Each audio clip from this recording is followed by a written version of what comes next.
Hi guys, welcome back. I hope you're all doing well. We are going to talk about parallel lines and then we'll jump into perpendicular lines tomorrow. So parallel, what does parallel mean? Well, typically in our life, we talk about parallel lines, meaning they never intersect, right? Okay. So what is in common with parallel lines if we're talking about the equation of the line? Well, two things that we know about. We know about slope and we know about y-intercepts, right? So if I look at these two parallel lines, well, I'm going up and over at the same rate, right? That's how they never cross, is the slope is the same, okay? And they will have different y-intercepts, okay? Because we can see this one is crossing here, this one is crossing here. If they have the exact same slope and the exact same y-intercept, they're the exact same line. So we technically don't call them parallel, we call them coinciding, which we'll talk about later. But let's go ahead and jump into being able to tell what's parallel or not. So parallel lines are lines that are on the same plane that have no points in common. In other words, they never intersect. So lines will only be parallel if they have the same slope. So somehow you need to highlight that somewhere in your brain or in your notes, wherever, that says same slope for parallel. Okay, parallel means same slope. So if I'm trying to identify these parallel lines, okay, so I'm looking at these three separate equations. Okay, and I want to decide which ones are parallel. And some of you might be able to see that right away.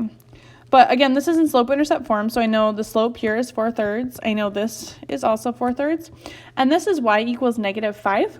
So that would mean it's going to be a 0 slope. Okay.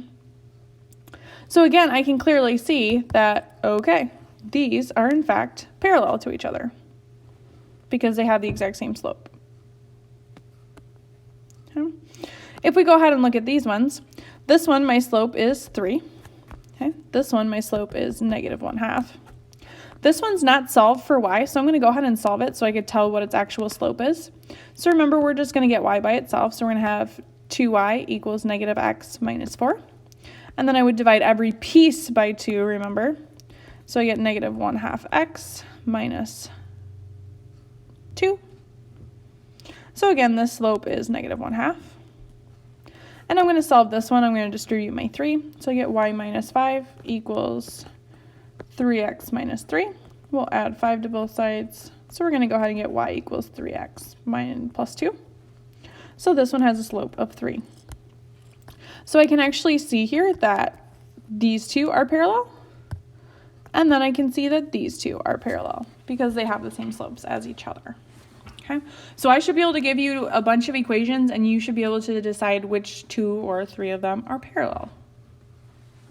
Okay, the next step is I should be able to give you a point and another equation, and I want you to write something that's parallel to it. Okay, so parallel means they have the same slope. So this equation is already given to us. The only thing we are going to take from that equation is that m equals 5. Nothing else comes along. I don't take the y-intercept, okay? So I know that m has to equal 5, and they gave me this point 4, 5. And remember, based on what we did yesterday, that was point slope form or slope-intercept form, I need to find the equation now that has the exact same slope and goes through this point.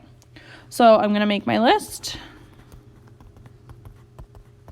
So m is 5, x is 4, y is 5, and b we don't know. So I'm going to have y equals mx plus b, and I'm going to plug all these wonderful numbers in here. So we're going to have 5 equals 5 times 4 plus b. So I get 5 equals, oops, that was a terrible 5, 20 plus b. So I subtract 20 from both sides, so I'm going to get b equals -15. So my equation is y equals 5x minus 15. Now notice, okay, this equation and my original equation that it's parallel to are different y-intercepts, okay? So if you tell me the parallel line is y equals 5x plus 10, you didn't do the full problem, right? So you need to take the slope from the equation, then you're ignoring that equation and using the slope and point to find our new equation. We're trying to create a second equation that's different than the first one, okay? All right, let's go ahead and try another one of those. Okay. Why don't you try this one, see what you get. So again, we're going to write an equation in slope-intercept form of a line that passes through the point 5, 7. and is parallel to the line y equals 4/5 x minus 6. So again, the only thing I'm taking from this equation is that m equals 4/5. And then I'm not using it again for anything. Okay, the only thing we're getting from the equation given is the slope. And then we're given this point 5, 7. And again, since I know I have to write an equation, I'm going to make my list. M, X, Y, and B. So M is 4/5, X is 5, Y is 7, B we don't know. So again, we're going to plug that into the wonderful y equals mx plus b. Hopefully by now you have that memorized.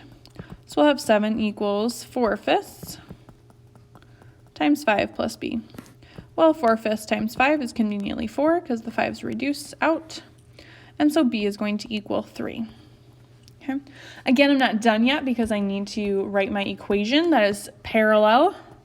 So we're going to have y equals 4/5, not 4/3, x plus b.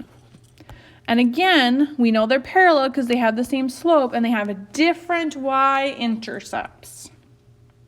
Okay. All right.